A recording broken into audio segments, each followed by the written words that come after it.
అందరికీ శకునం చెప్పే బల్లి కుడితిలో పడింది అని ఒక సామెత ఉంది.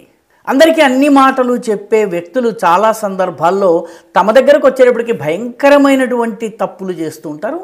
జన్సురాజ్ పార్టీ నాయకుడు, ఎన్నికల వ్యూహకర్తగా పేరు పొందినటువంటి ప్రశాంత్ కిషోర్ పరిస్థితి అలా తయారైంది.